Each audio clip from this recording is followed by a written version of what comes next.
Maringo was a small town, peaceful and full of life. Simple mud brick houses stood in neat rows, surrounded by small gardens. The town's market bustled with women selling fresh vegetables, children running around, and men chatting under the shade of large mango trees. At the center of the town stood a white church with a wooden cross on top. It was the place where everyone gathered to pray, celebrate, and mourn. Today the town was quiet. Shops were closed, and the market was empty. Everyone had come to the church for Amma's funeral. Amma was a schoolteacher, loved by everyone in Maringo. She taught the children how to read and write, and she often helped adults with letters or important forms. People respected her because she was kind, smart, and always willing to lend a hand. When news spread that Amma had died, the whole town was shocked. It was hard to believe that someone so full of life could be gone. The people of Maringo gathered in the church to say goodbye. The small church was packed. Women sat in the front rows, wiping tears from their eyes with handkerchiefs. Men sat behind them, silent and serious. Children sat quietly on the laps of their mothers, not fully understanding what was happening. At the front of the church was a wooden casket surrounded by flowers. A photo of Amma stood on a small table nearby.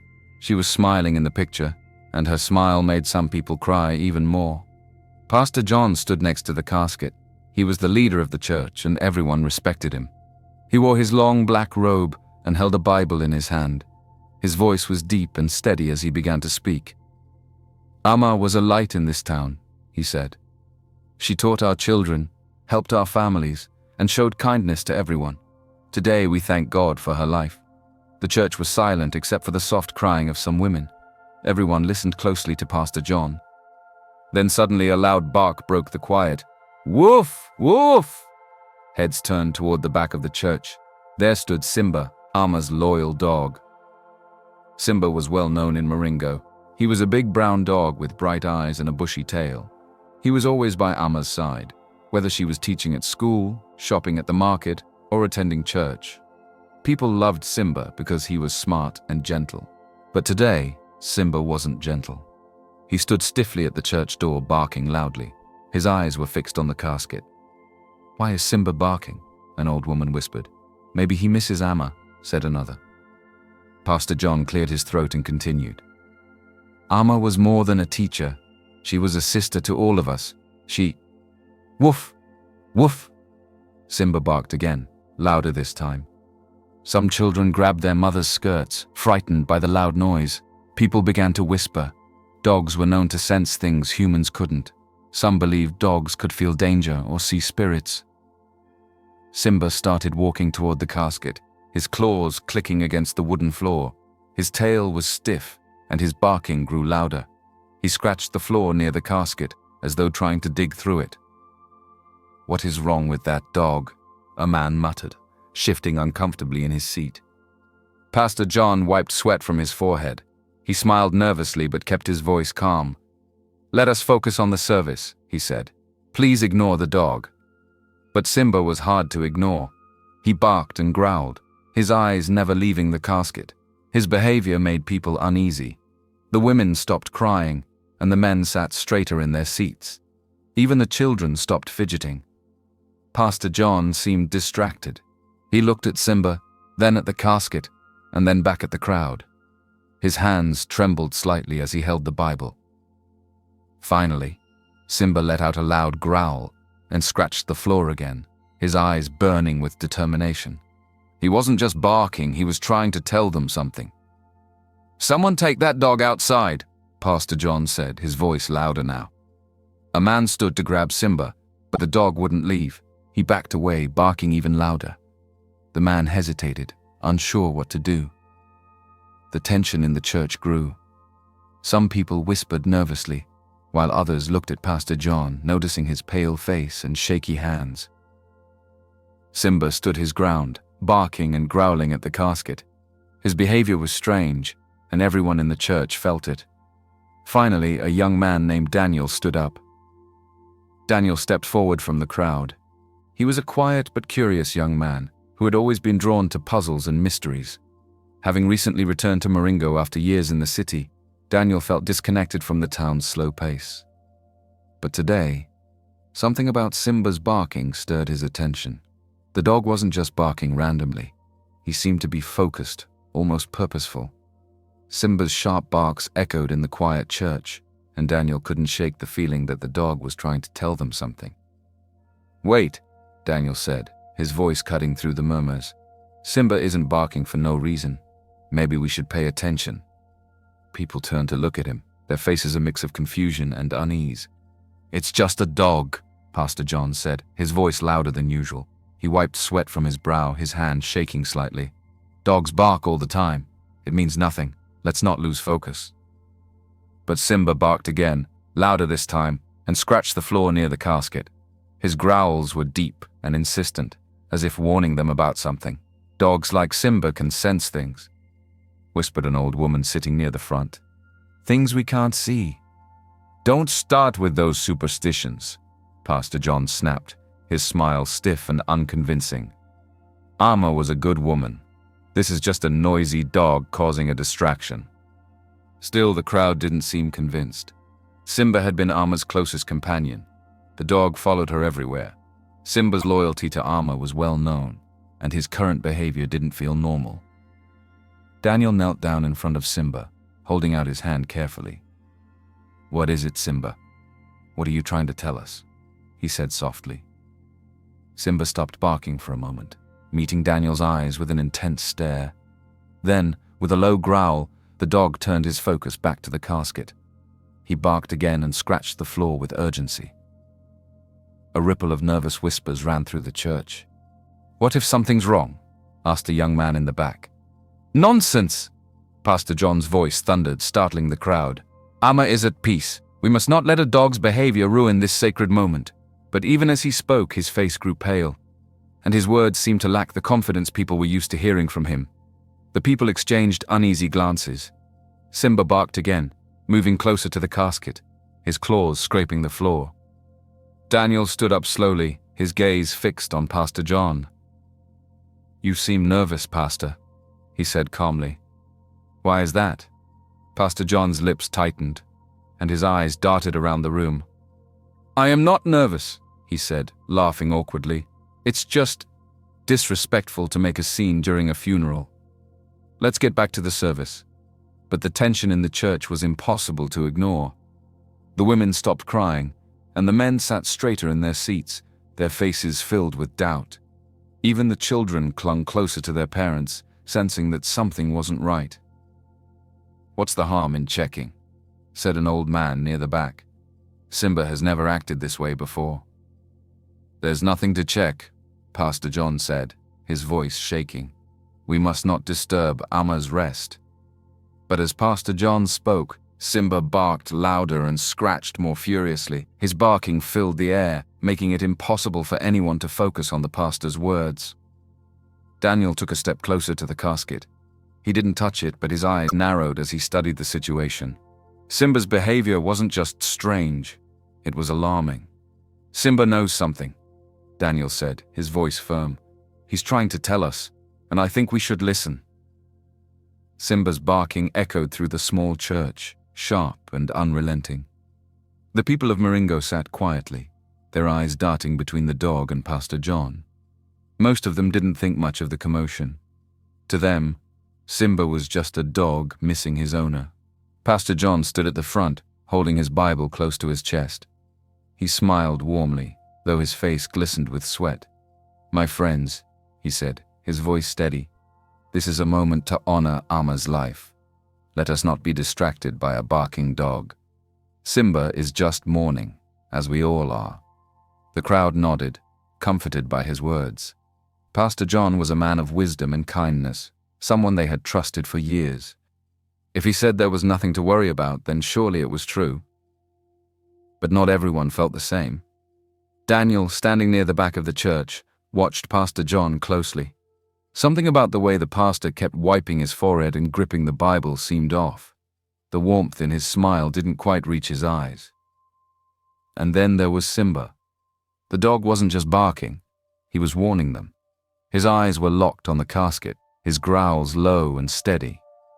"Let us return to the service," Pastor John continued, his voice calm. Simba barked again, louder this time. Daniel glanced around, expecting the crowd to share his unease. But the people of Maringo were focused on Pastor John, nodding in agreement with his words. "Poor dog," whispered an old woman sitting nearby. "He's lost without Amma." "Yes," another woman murmured. "Simba is just grieving. We shouldn't pay him any mind." Daniel frowned. Didn't anyone else see how strange this was? Simba wasn't acting like a dog mourning his owner. He was acting like something wasn't right. Pastor John cleared his throat and smiled again, though his hand trembled slightly as he turned a page in his Bible. "Amma's death was peaceful," he said. "She went to sleep and never woke up. What a beautiful way to return to the Lord." Daniel couldn't stay silent anymore. He stepped forward, his voice cutting through the quiet. "How exactly did Amma die, Pastor?" The question hung in the air, heavy and unexpected. The people turned to look at Daniel, confused by his boldness. Pastor John stiffened, his smile faltering for the first time. He looked at Daniel, and then at the crowd. "I already told you," he said, his voice still calm but slightly uneven. "Amma passed away peacefully in her bed. There is nothing more to it." "Are you sure about that?" Daniel asked, his tone steady. Pastor John's hands gripped the Bible tighter. "Of course, I'm sure," he said, his voice rising slightly. "Why would you ask such a thing?" "I don't know," Daniel replied, glancing at Simba. The dog growled again, scratching at the floor near the casket. "It just seems strange." The crowd shifted uncomfortably.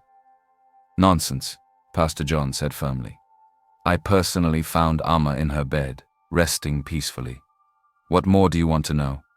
Let us not turn this sacred moment into a spectacle." Daniel studied Pastor John's face.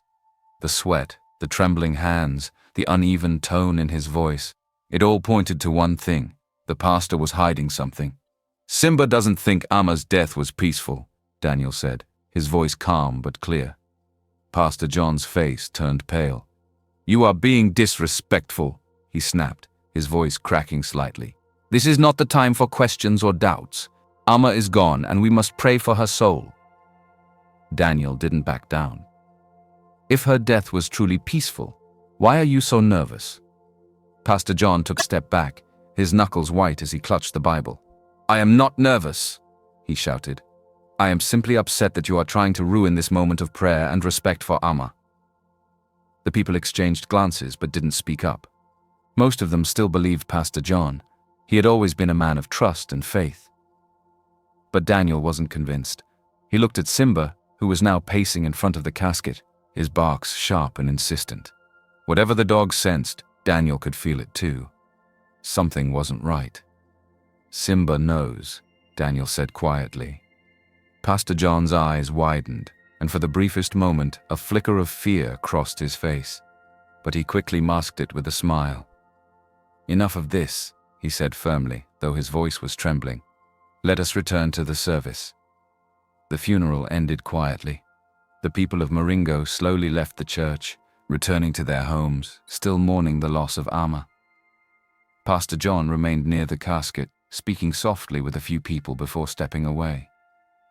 Daniel noticed how quickly he left the church, not waiting to console the grieving family or friends as he usually would. Simba, however, didn't leave. The dog stayed by the casket for a while, growling softly. When the last of the mourners had left, Simba turned to Daniel, barking once before running toward the door. "What is it, boy?"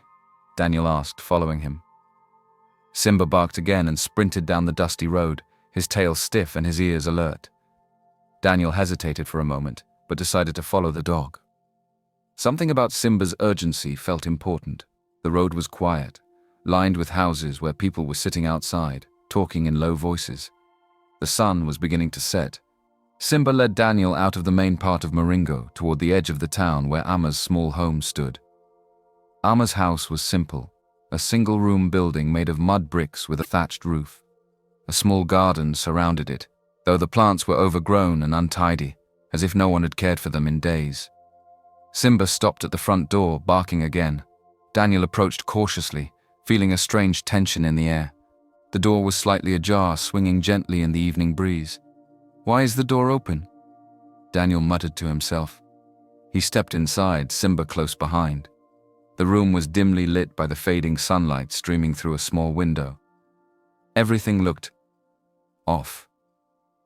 Amma's usually tidy home was in disarray. A chair lay overturned in the corner, and papers were scattered across the small wooden table where she used to mark her students' work. A broken cup lay on the floor near the bed. Daniel felt his chest tighten. "What happened here?" he whispered, his eyes scanning the room. Simba sniffed around the room, his nose brushing against the papers on the table and the floor. He barked once, then moved toward a small wooden drawer near the bed. "What's there, boy?" Daniel asked, kneeling beside the dog. He opened the drawer and began searching through its contents. At first, there was nothing unusual, just a few notebooks and pens, the kind Amma always kept. Then his hand touched something hidden beneath the notebooks. It was a small, leather-bound diary. Daniel pulled it out, brushing off the dust. The cover was plain, but inside the pages were filled with Amma's neat handwriting. As he flipped through, he realized it wasn't an ordinary journal. Amma had been taking notes about something she had discovered. One entry caught his eye. "I don't trust Pastor John anymore. There's something wrong with how he's handling the church money. The donations don't add up.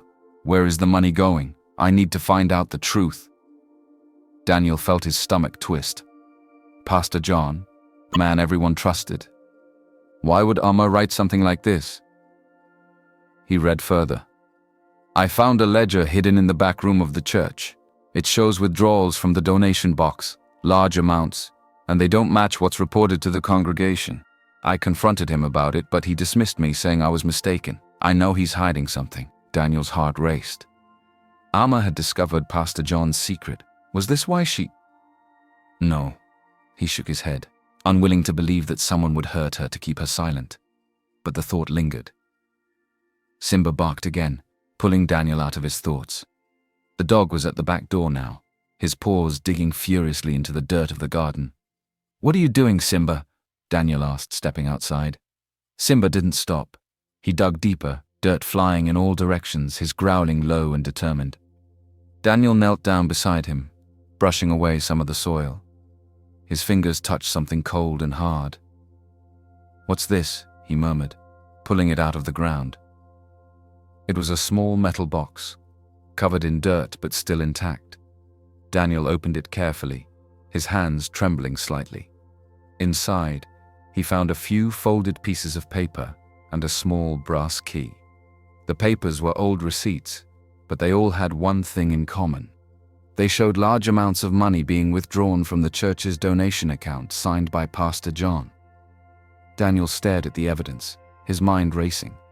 Amma had been right. Pastor John had been stealing from the church. And now, this key. What does it open?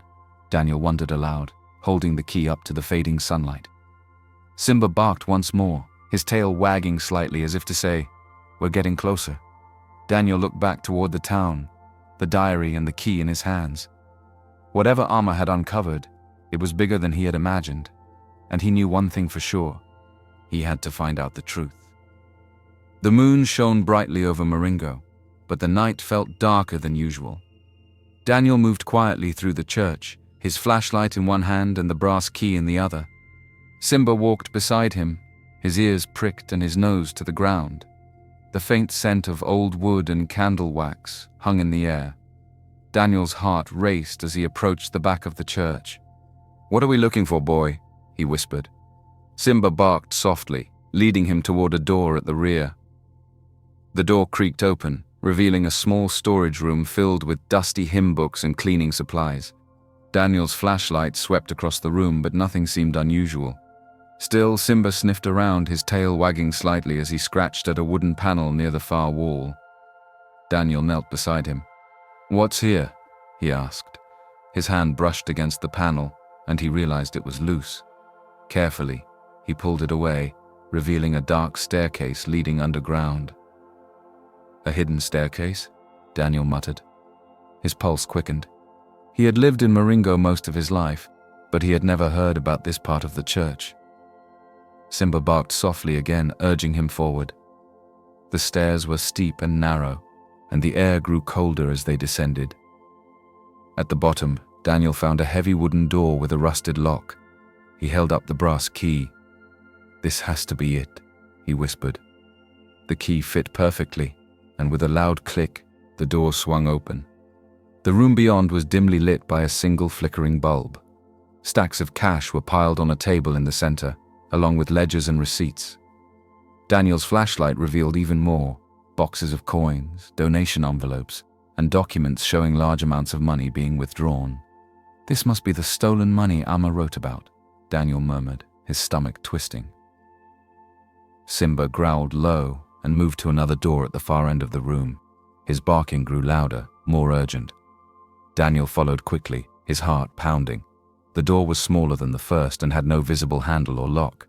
He pressed his ear to it, and his breath caught. He heard soft breathing, weak but steady. "Is someone in there?" he called out. A faint voice answered, hoarse and trembling. "Help, please." Daniel froze.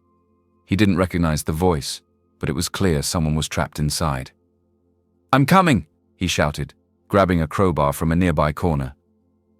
He wedged it into the door's edge and pushed with all his strength.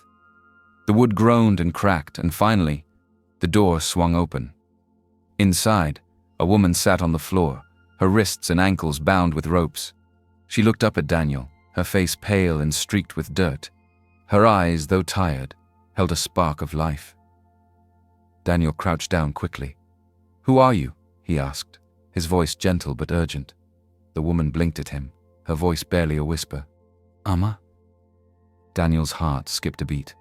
Amma, the Amma he had thought was dead. "You're Amma?" he asked, his hands already working to untie the ropes around her wrists. She nodded weakly, leaning against the wall for support. Who are you?" "My name is Daniel," he said, his voice steady. "I followed Simba here. He led me to you." Amma's eyes shifted to Simba, who was now wagging his tail and licking her face. A faint smile crossed her lips.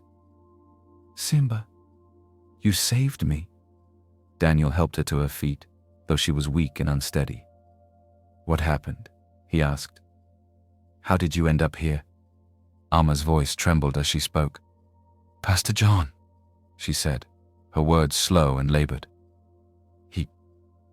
He didn't want anyone to know what I found. The money, the lies." Daniel clenched his jaw. He had suspected Pastor John was hiding something, but to lock Amma away, it was worse than he had imagined. "You're safe now," Daniel said firmly. "We need to get you out of here." Amma nodded, leaning on him for support as they began the climb back up the stairs. Simba stayed close, his eyes scanning the shadows as if expecting danger. When they reached the main hall of the church, Daniel stopped and looked at Amma. "I don't know you, but I've heard about you," he said. "Everyone in this town loves you. They think you're gone." Amma smiled faintly, though her eyes filled with sadness. "They all believed him, didn't they?" Daniel nodded. "They trust him, but not for long. Once they know the truth, everything will change." Amma's grip on his arm tightened. "Be careful," she whispered. "Father John won't let this go easily." Daniel met her gaze, his expression determined. "Neither will I." The early morning sun cast long shadows over Maringo as Daniel helped Amma settle into a safe corner of his small home. She sat on a woven mat, her body still weak from days of confinement. Simba lay beside her, his head resting on her lap as if guarding her. Daniel sat opposite her, a notebook open on the small wooden table between them. "Amma," he began softly. "The people of Maringo trust Pastor John. I need to know everything. They won't believe me without the full truth." Amma nodded, her voice quiet but steady. "Pastor John wasn't always like this," she began. "At first he was a good man, a real leader, but over time greed took hold of him. He started taking money from the church donations bit by bit. At first no one noticed, but then the amounts grew." She paused, her fingers stroking Simba's fur. "I didn't want to believe it," she continued, "but the ledgers didn't lie.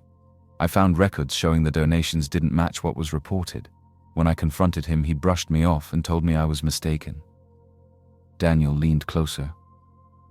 And then, Amma's eyes darkened. I kept digging. I found more documents hidden in the back room of the church. They showed large withdrawals from the donation account, money meant for building repairs, school supplies, and food for the needy. It was all gone, and his signature was on everything. Her voice wavered. I told him I'd go to the townspeople if he didn't stop. That's when he turned dangerous. What did he do? Daniel asked, his fists clenching. He tricked me, Amma said. He asked me to meet him at the church one night, saying he wanted to explain. When I got there, he locked me in that room. He told me no one would ever find me. Daniel's chest tightened. Amma, I'm sorry you went through that, he said, his voice low. But now you're free, and we have the evidence to prove his crimes. We're going to make this right. Amma looked at him with a flicker of hope. Do you think the people will believe us? Daniel nodded firmly. They trust him, but they love you. When they see the money and the documents and hear your story, they'll know the truth. By midday, the people of Maringo were gathered at the church. Word had spread quickly that Daniel had something important to say. The crowd murmured with curiosity as Pastor John stood at the front, his usual confident smile on his face. What is this about, Daniel? Pastor John called out, his voice warm but firm. Why have you gathered everyone here? Daniel stepped forward, his hands steady as he held the small metal box from Amma's garden. Beside him, Simba stood tall, and behind him, Amma walked slowly into view. Gasps rippled through the crowd. Amma? An old woman cried. But we thought you were dead. Pastor John's smile faltered, but he quickly regained his composure. This is wonderful news, he said, stepping toward Amma. I'm so glad you're alive, my child. But where have you been? Amma's eyes met his, her gaze steady. You know exactly where I've been, Pastor. The crowd fell silent. All eyes were on Pastor John, who now looked slightly pale. I don't understand, he said, his smile tightening. What are you suggesting? Daniel stepped forward, raising his voice so everyone could hear. Amma was locked in a hidden room beneath this church, by you, Pastor. A wave of shocked murmurs spread through the crowd. That's ridiculous, Pastor John shouted, his voice shaking slightly. Why would I do such a thing? To keep her quiet, Daniel said sharply. He opened the box and pulled out the documents and receipts. Amma found proof that you've been stealing from the church. These ledgers show every withdrawal, every stolen shilling. The townspeople gasped again, their trust in Pastor John beginning to crack. Pastor John's hands trembled, but he forced a laugh. These papers could belong to anyone. This doesn't prove anything. Daniel turned to Amma. Tell them what you told me. Amma stepped forward, her voice steady despite her exhaustion. I found these papers in the church's back room. They prove that Pastor John has been taking money meant for the people of Maringo. When I confronted him, he locked me away to stop me from telling the truth. The crowd erupted in whispers and shouts, their shock turning to anger. Is this true? A man shouted. Pastor, tell us the truth, another demanded. Pastor John held up his hands, his face pale. You must believe me, he pleaded. These are lies. Amma is confused and Daniel is trying to ruin my reputation. Simba barked loudly, standing between Amma and Pastor John as if ready to defend her. Daniel held up one of the documents. This paper has your signature, Pastor. Explain that. Pastor John opened his mouth, but no words came out. Sweat dripped down his face as the crowd closed in, their trust crumbling with every passing moment. The old woman who had cried out earlier stepped forward, her voice shaking with anger. You told us Amma was dead. You told us she passed away peacefully in her sleep. But you lied, didn't you? Pastor John stumbled backward, his words tumbling out in a panic. I only did what I had to.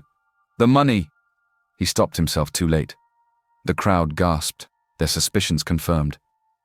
You stole from us, a man growled. You locked her away to protect yourself, shouted another. Pastor John dropped to his knees, his hands trembling. I didn't mean for it to go this far, he said weakly. I needed the money. But it was too late.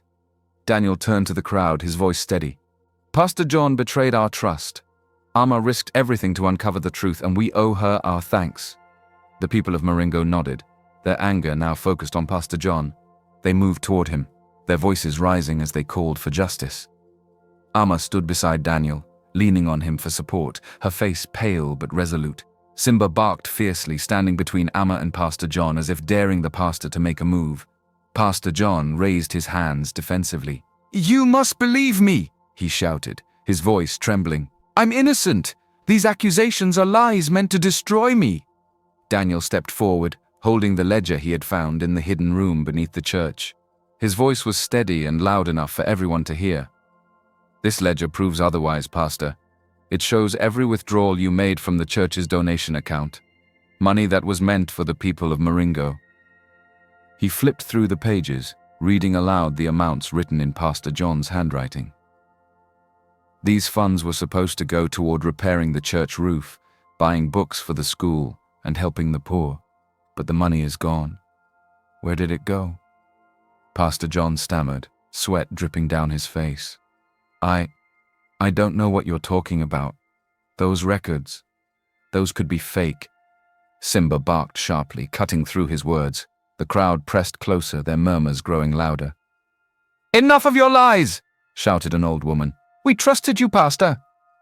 Pastor John's eyes darted to the open church doors, and in an instant he made his move. He turned and bolted toward the exit, his robes fluttering as he ran. "Stop him!" Daniel shouted. Simba was faster. The dog lunged forward, blocking the pastor's path and barking loudly. Pastor John stumbled, trying to sidestep, but Simba growled, his teeth bared. The villagers quickly closed in, surrounding Pastor John before he could escape. "Where do you think you're going?" demanded one of the men, grabbing Pastor John's arm. "There's no running from the truth now," said another. Pastor John fell to his knees, his hands shaking. His eyes darted around the room, searching for sympathy, but all he found were angry faces. Daniel stepped forward, holding up another piece of paper from the hidden room. "This isn't just about the stolen money," he said firmly. "We found evidence that you threatened Amma to keep her quiet. You wrote letters warning her to stay silent or face the consequences." Amma nodded, her voice trembling but clear. "You locked me away because I wouldn't stop asking questions. You said no one would believe me if I told them the truth." Pastor John's shoulders slumped. He seemed to realize there was no escaping this time. I didn't want it to go this far." "Why, Pastor?" an old woman cried, tears streaming down her face. "We trusted you. You were supposed to guide us, not steal from us." Pastor John looked down at the ground, his voice shaking as he finally confessed. "I was afraid," he said. "Amma found out everything, about the money, about my lies. She threatened to expose me. I didn't know what to do." "So you locked her away?" Daniel asked, his voice filled with anger. Pastor John nodded slowly. "I thought, if I kept her quiet, no one would ever know. I didn't mean to hurt anyone. I just wanted to protect myself." The crowd erupted in angry shouts. "Protect yourself? By stealing from us? You betrayed us, Pastor." Daniel raised his hands, calming the crowd. "Let's not take justice into our own hands," he said firmly. "We'll let the authorities handle him." The villagers agreed, their anger now tempered with disappointment. Two men stepped forward, taking Pastor John by the arms and leading him toward the door. Simba barked once more, standing tall beside Amma, as if declaring victory. As the crowd began to disperse, Amma looked at Daniel, her eyes filled with gratitude. "Thank you," she said softly, "for believing me, for helping me." Daniel smiled. "You were the brave one, Amma. All I did was listen to Simba." Amma chuckled weakly, leaning down to pat the dog's head. "He's the real hero," she said. The two of them watched as Pastor John was taken away, his once proud figure now slumped in shame. The truth was out, and though the betrayal stung deeply, the people of Maringo began to feel a sense of hope. Justice had been served, and with Daniel, Amma, and Simba leading the way, the town would begin to heal. The morning air in Maringo was crisp and fresh, filled with the promise of change. The once faded church now stood as a beacon of hope. Under new leadership, its doors were open wide, welcoming everyone with warmth and sincerity. The new pastor, a soft-spoken but deeply respected woman named Mama Grace, had already begun rebuilding trust in the community. She was known for her honesty and her tireless work to restore the church's role as a place of unity and support. Under her guidance, the stolen funds were being recovered, and projects that had been abandoned under Pastor John were finally moving forward. The townspeople gathered every weekend to help repair the church's roof and repaint its walls. Amma, though still recovering, often sat in the shade with Simba by her side, helping organize the work. She had regained her strength bit by bit and was now preparing to return to teaching. Daniel stayed close, helping wherever he could. His steady presence and practical ideas quickly earned him the admiration of the townspeople. He helped establish a new system for managing donations, ensuring complete transparency. Each week, he and Mama Grace presented the accounts to the congregation, earning their trust, one step at a time. But Daniel found his greatest joy in spending time with Amma. They had grown close since that fateful night at the church. Their shared experiences created a bond that grew stronger with each passing day. One sunny afternoon, as they sat outside Amma's house under the shade of a mango tree, Simba stretched lazily at their feet, enjoying the quiet. Daniel handed Amma a small basket of books he had brought from the city. "These might help your students," he said, his voice warm. "I thought you'd like them." Amma smiled, her eyes lighting up. "Thank you, Daniel. You've done so much already." He shrugged. "You've been through so much. This town wouldn't be the same without you, Amma. You bring people together." She looked down, her cheeks flushing slightly. "I couldn't have done any of this without you. You and Simba saved my life." Daniel chuckled, scratching Simba's head.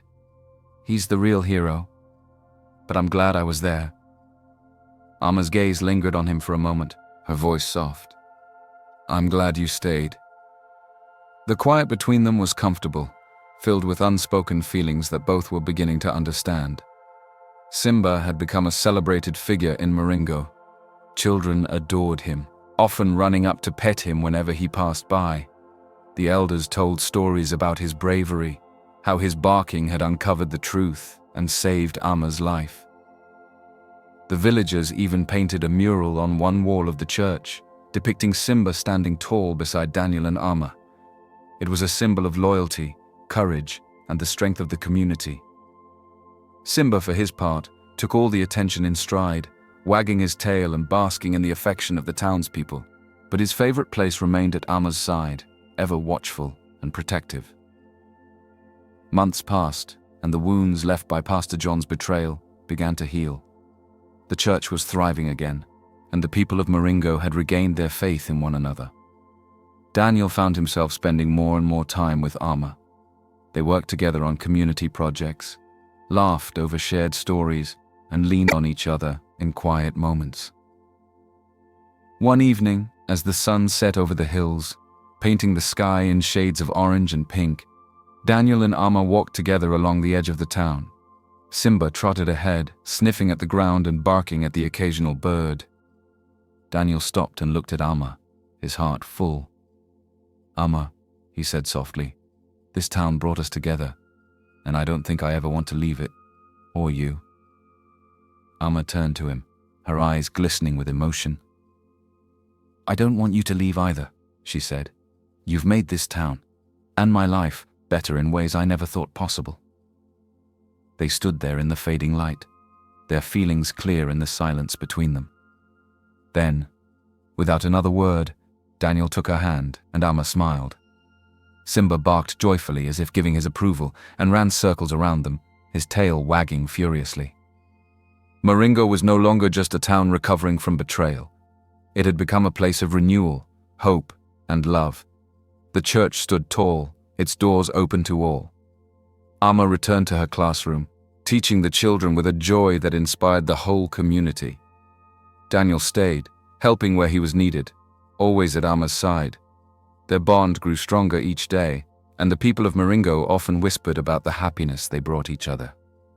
As for Simba, he remained the town's beloved hero, always watching, always protecting, and always reminding everyone of the courage it took to stand for the truth.